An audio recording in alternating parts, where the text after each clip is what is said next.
Abrimos ya este último bloque con la presencia del economista Juan Luis Burr para analizar las principales noticias económicas de estos últimos días. Juan, ¿qué tal? ¿Cómo andás? Muy bien, gracias por la invitación. Gracias a vos por estar aquí una vez más. Y bueno, los cambios que introdujo el gobierno en el Gabinete Nacional en estos últimos días fueron bien recibidos por los mercados de capitales, con una caída importante del dólar libre y también del riesgo país en estos últimos días. Hablábamos, Juan, en el primer bloque, que estos cambios parecen buscar reafirmar el rumbo económico y también destrabar, ¿no?, la ley de bases ahí en el Senado. ¿Cuál es tu lectura, ¿no?, de esto que pasó en estos últimos días? Bueno, muy rápidamente diría que es tratar de mejorar la gestión y tratar de aprobar las reformas que no han salido hasta aquí. Yo diría son los principales elementos de los cambios, según parece. Ahora lo veremos. Y la designación de francos es un cambio importante en términos de pasar de una actitud confrontativa a una actitud, no diría colaborativa, pero sí una actitud política. Negociadora, política, básicamente lo que es la política. Así que, digamos, aparentemente hay un cambio, veremos si es efectivo, ¿no? Bueno, los mercados reaccionaron, ¿no?, de manera clara frente a esos cambios, como decía recién, ¿no?, con una caída del dólar, luego las fuertes subas de la semana pasada y también una caída del riesgo país.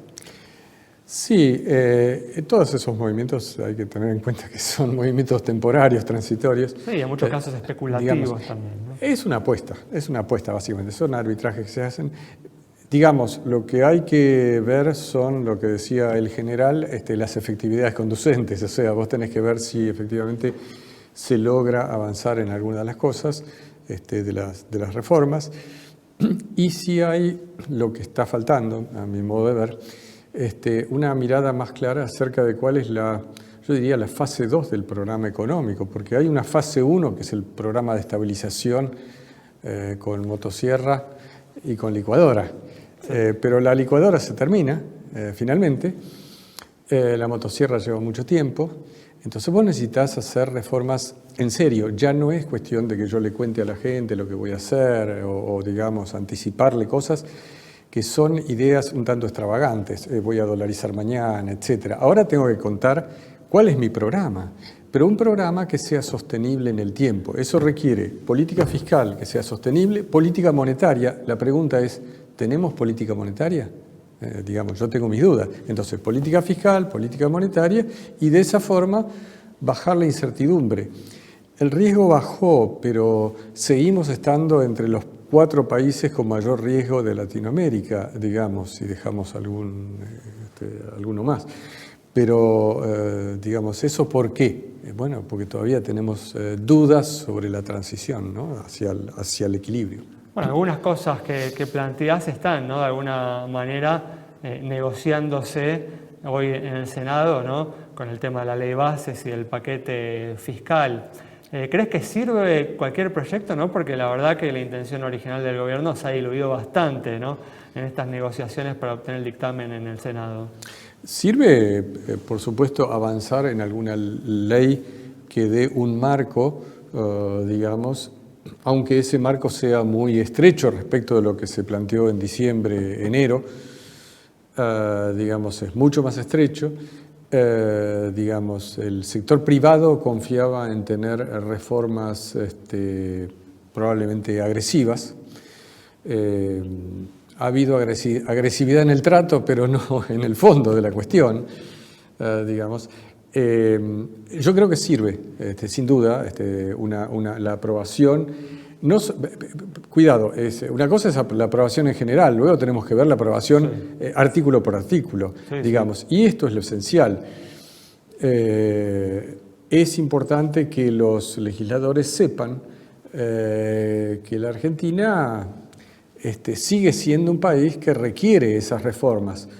Para ponerlo en 2 palabras, toda la región está mucho más avanzada que nosotros en materia de ciertas cosas básicas. Las reformas de primera y segunda generación en toda la región se han hecho, bueno, con excepción de Bolivia o de Venezuela.